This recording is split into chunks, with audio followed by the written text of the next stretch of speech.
이혜인 수녀님 시 중에 꽃이 필 때, 꽃이 질 때 사실은 참 아픈 거야 라는 이야기가 있죠. 아름다움을 볼 때 우리는 그냥 아름다움이라고 생각하는데 그 아름다움을 피워내기 위해서 싸워왔던 또 견뎌왔던 시간들, 그런 것들이 결국은 그 아름다움이라는 것을 피워내는 것이죠. 꽃이 질 때도 사실은 참 아픈 겁니다. 외면하지 마시고 꽃이 진다고 그 지는 모습 그대로가 또 아름답고 필 때도 아름다운 거니까 우리의 일상의 삶도 역시 필 때만 생각하지 말고 때로는 지는 것 같고 그래도 그것을 견뎌내고 그렇게 살아온 삶을 우리가 축복하고 그렇게 귀히 여기는 우리들 모두가 되었으면 좋겠습니다. 미가 선지자가 활동했던 온 시기는 북이스라엘이 망했을 때입니다. 여러분, 예를 들면 지금 북한이 망했어요. 그럼 우리가 그 북한을 망하게 한 나라들을 어떻게 하겠습니까? 우호적인 마음이 들겠습니까? 같은 민족인데. 아니죠. 그 민족들이 굉장히 경계가 됐을 거예요. 이 아수르 민족이 바로 막 힘을 이제 키워가면서 점점 나라를 정복하고 있습니다. 북이스라엘을 정복했으면 이제 곧 남유다도 정복을 해서 자기들을 침범해 올 것을 두려워할 때였습니다. 백성들은 어떻게 하면 이 위기 상황을 우리가 극복할 수 있을까? 어떻게 하면 하나님이 우리에게 향하는 이 진노를 면할까? 하면서 사람들의 마음속에 질문들이 자꾸 생기기 시작을 했습니다. 오늘 미가서 6장 1절에 보면 처음에 시작하는 말이 너희는 여호와의 말씀을 들을지어다 라는 말로 시작하고 있습니다. 그리고 변론해보자, 따져보자 라고 말씀하고 있습니다. 인간의 질문이 여기 나옵니다. 어떻게 하면 우리가 하나님께 나아갈 것인가? 여러분들은 어떻게 하나님께 나아가야 된다고 생각하십니까?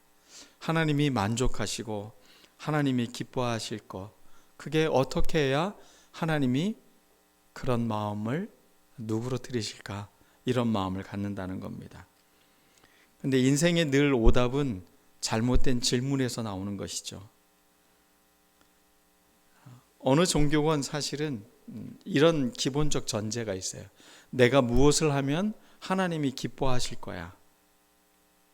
더 많은 것을 드리면, 1년 된 송아지로, 흠없는 송아지로 드리면 하나님이 마음이 좀 돌이키실 거야. 천천의 순양, 양 1000마리를 드리면 이 양으로 승부하겠다는 건가요? 네, 많이 드리겠다는 거죠. 만만의 강물 같은 기름. 여러분, 이 표현이 얼마나 이게 굉장히 과장되어져 있습니까? 이렇게 천천의 순양, 만만의 강물 같은 기름. 기름이 얼마나 많으면 그 기름이 강물처럼 흘러내린다, 이런 표현을 쓰고 있는 거예요. 또 내 허물을 위하여 내 맏아들을, 내 영혼의 죄로 말미암아 내 몸의 열매. 우리가 몸의 열매라는 것은 자식을 드린다는 이야기죠. 그러니까 무엇을 드려야 하나님 마음이 기쁘시고 하나님이 이 진노에서, 이 위기 상황에서 우리를 구원해낼까라고 사람들이 질문을 하고 있다는 겁니다. 사람들 마음에서는 자기에게 닥치는 위기 상황 속에서 이 위기를 극복하기 위해서 무엇을 드리면 하나님이 이 위기를 넘어가 주실까? 우리를 살려주실까? 우리를 도와주실까? 이런 생각을 하면서 사람들이 질문을 던진다는 겁니다. 여러분, 이 질문이 여러분은 어떻다고 느껴지십니까? 만약에 자식이 이런 질문을 드리면 부모는 굉장히 버릇없는 놈, 이렇게 이야기할 겁니다. 아빠, 내가 아빠한테 얼마를 드리면 아빠 마음이 그러겠어요?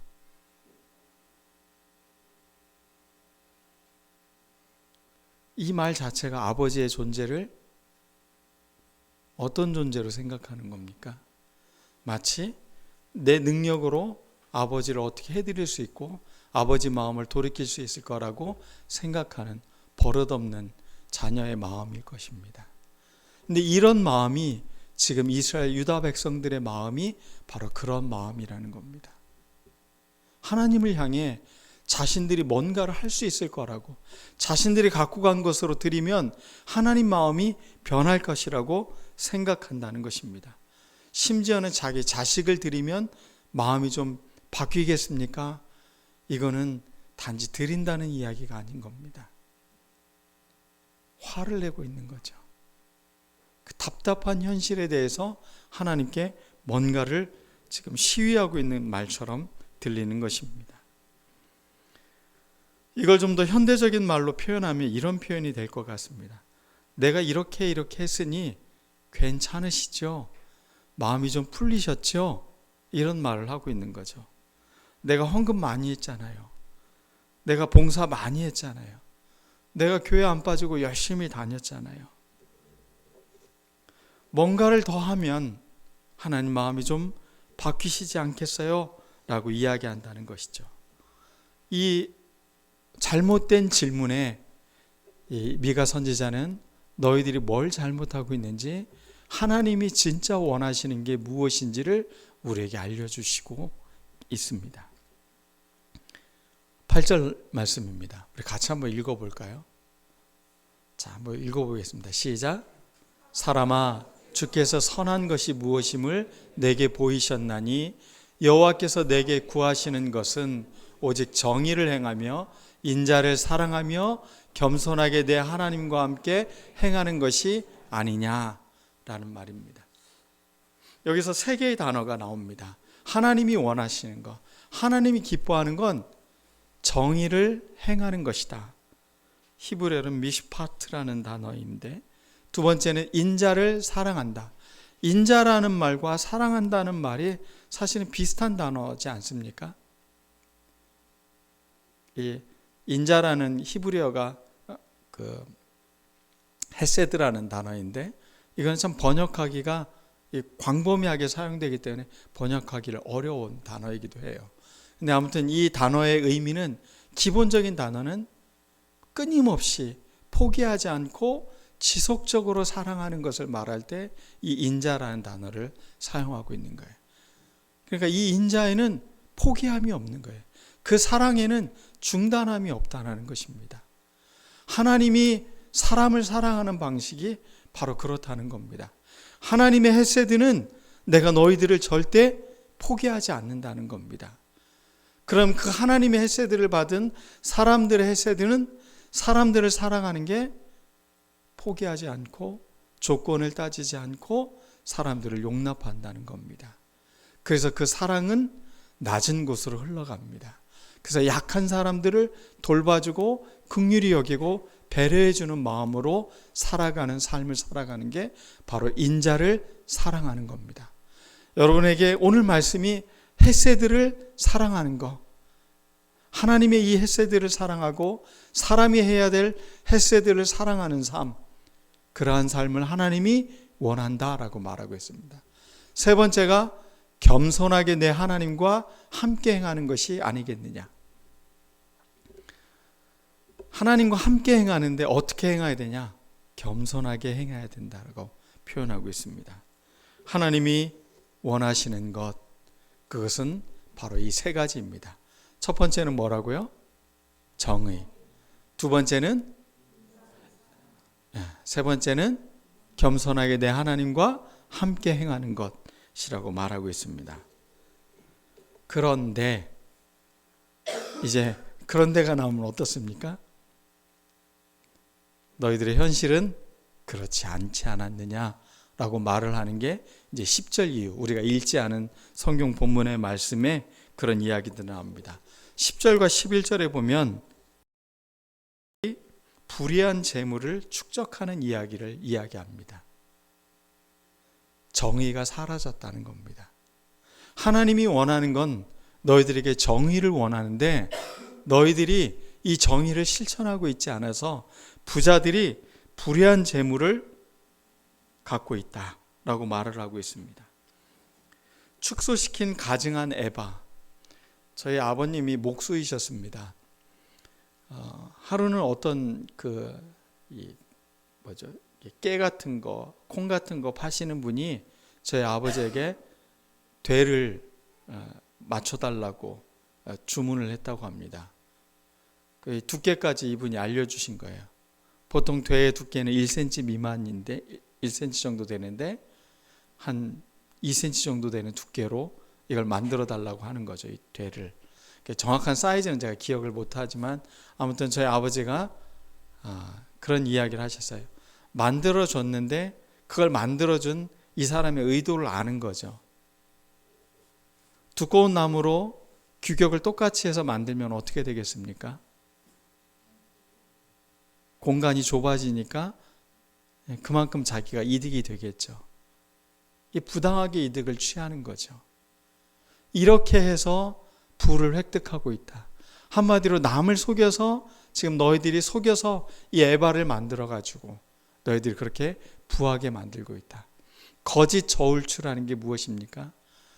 겉으로 보기에는 똑같은 무게인 것 같은데 이 무게가 어떤 거예요? 더 가벼운 무게인 거죠.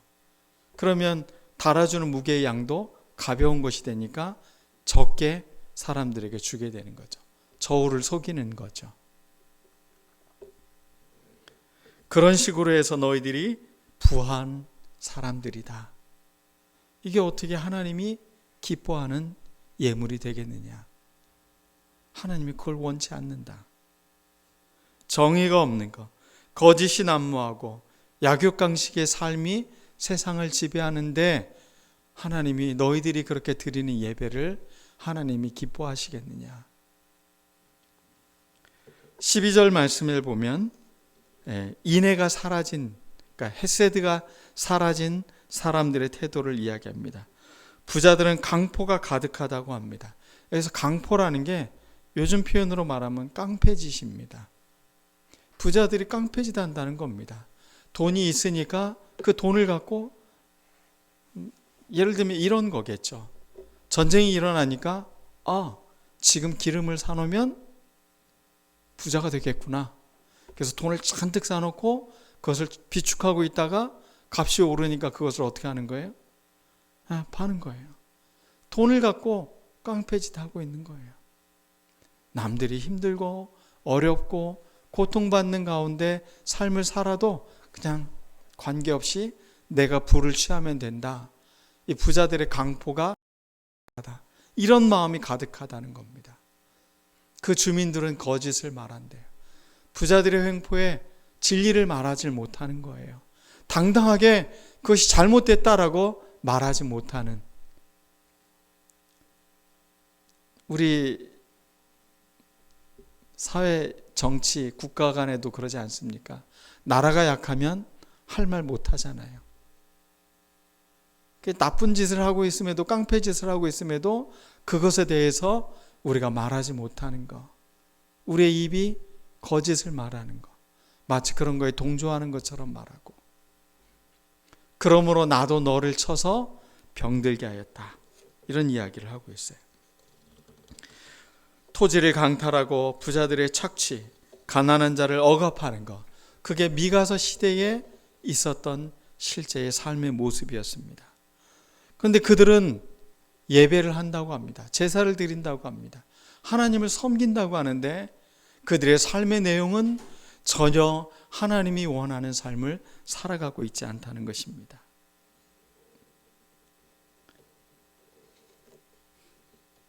그 다음에 세 번째, 그들은 겸손히 하나님과 동행하지 않았다라고 표현하고 있는 이것을, 오므리의 율례와 아합의 집의 예법을 따랐다라고 16절에 나와 있습니다. 오므리는 북왕국 북이스라엘의 강력한 왕이었습니다. 사마리아의 수도를 건설했고 또 정치적으로도 성공한 왕이었습니다. 이 오므리와 뒤에 나오는 아합, 부자이거든요. 이 두 사람이 북이스라엘을 굉장히 부강하게 만든 왕이었습니다. 정치, 어떤 외교, 무역 이런 것들을 통해서 북왕국이 윤택해졌어요. 그런데 성경은 그들을 뭐라고 이야기합니까? 악한 왕이라고. 악한 왕의 대명사처럼 이 두 사람의 이름을 사용합니다. 그 이유가 무엇입니까? 왜 백성을 부유하게 하면, 잘 먹고 잘 살게 하면 그것은 좋은 왕이 아닙니까? 그들은 바알 종교를 수입해 왔습니다. 바알 종교의 특징은 무엇입니까? 권력자 중심의 종교입니다. 힘 있는 사람의 종교입니다. 부한 사람을 위한 종교입니다. 그런 것이 이스라엘 백성이 들어오자 이스라엘 백성의 어렵고 힘들고 가난한 사람들의 삶이 더 피폐해지기 시작을 하는 겁니다.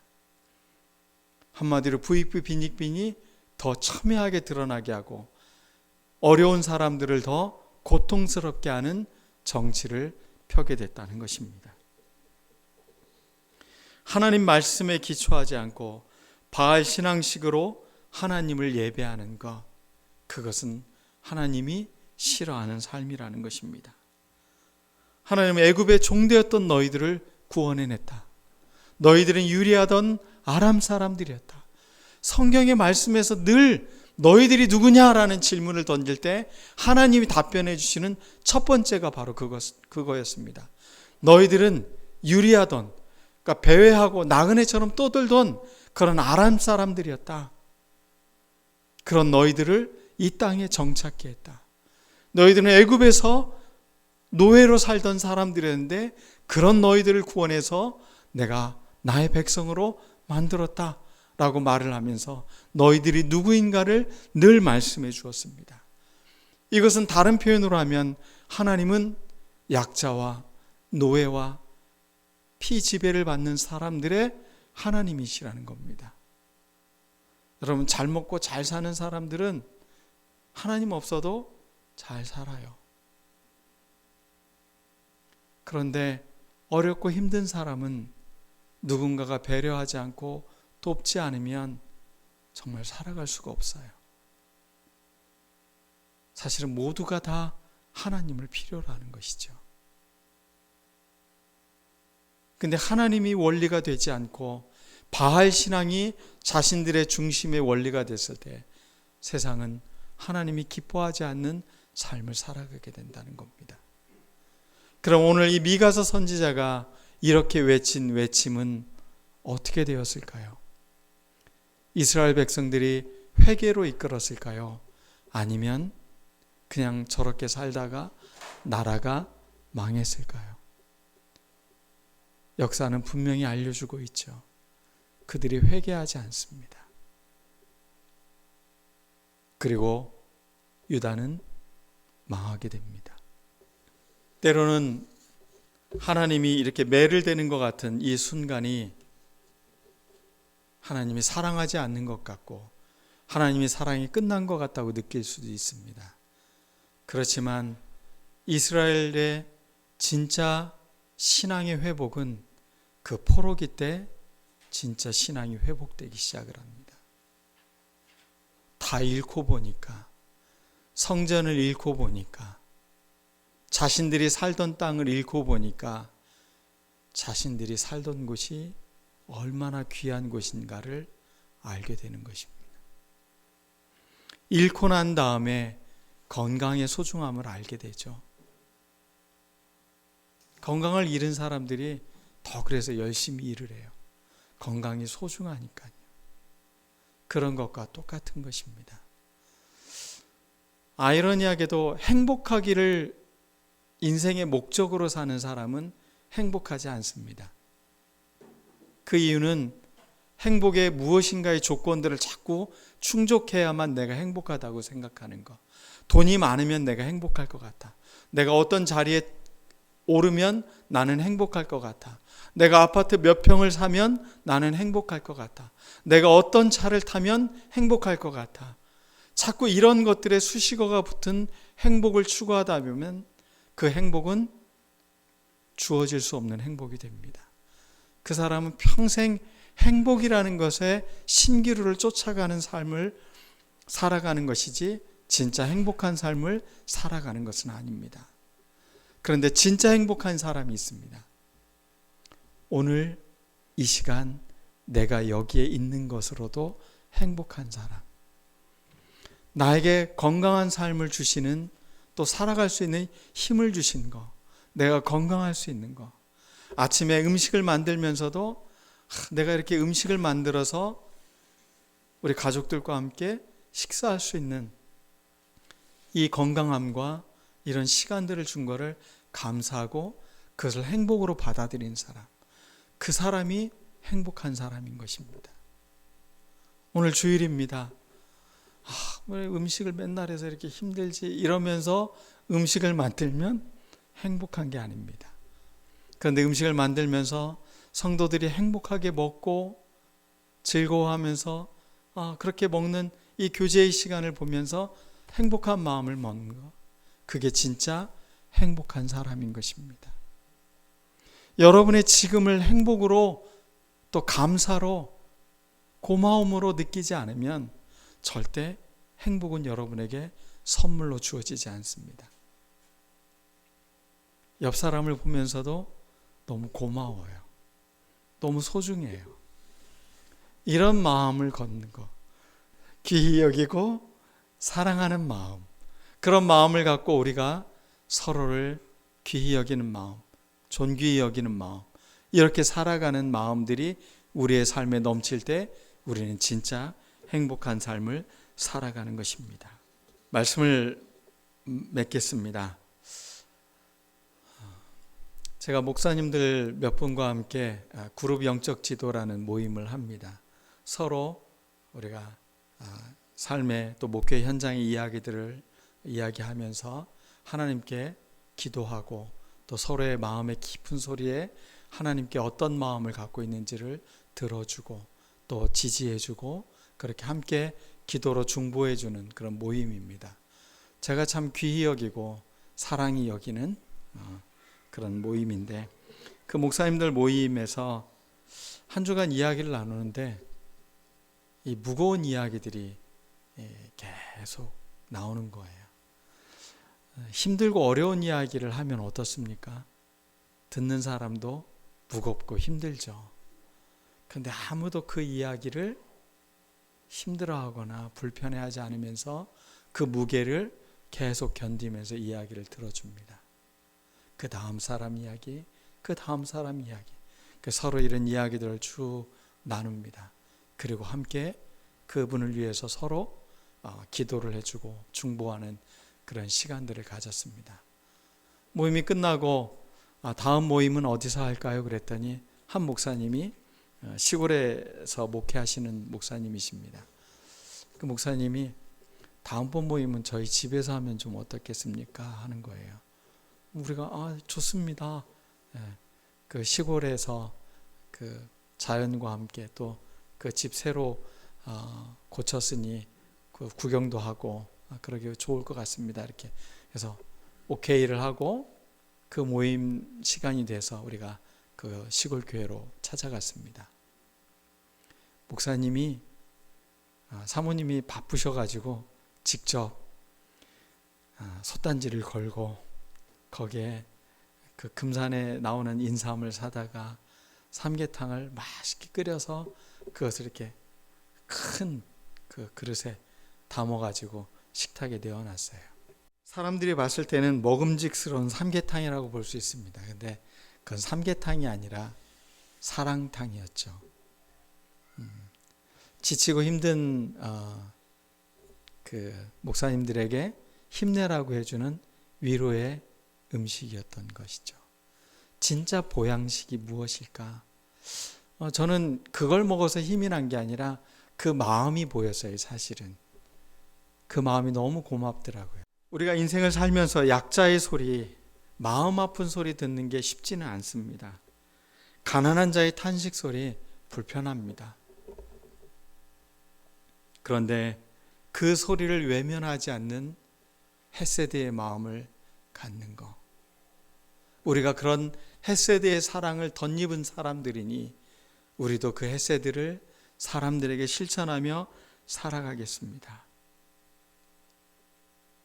하나님이 진짜 원하시는 건 여러분들이 뭘 드리는 것이 아니라 이 마음가짐을 갖고 우리가 삶을 살아가는 겁니다. 여러분, 교회가 부흥하길 원하십니까? 그러면 사랑하면 됩니다. 우리 안에 헤세드가 있으면 사람은 모이게 되어져 있습니다. 여러분의 이 헤세드의 마음을 갖고 삶을 살아가면 여러분 보고 사람들이 나도 좀 껴달라고, 나도 그 사랑에 나도 동참하고 싶다고 이렇게 이야기하는 것입니다.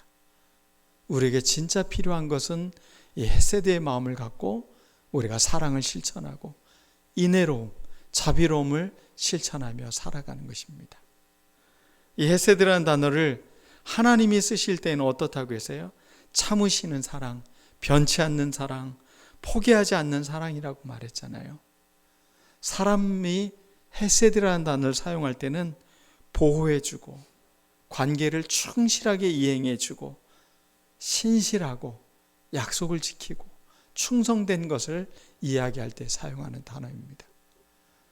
이 폭넓은 단어가 우리 안에 세포로, 삶의 흔적으로 이렇게 채워져 갔으면 좋겠습니다.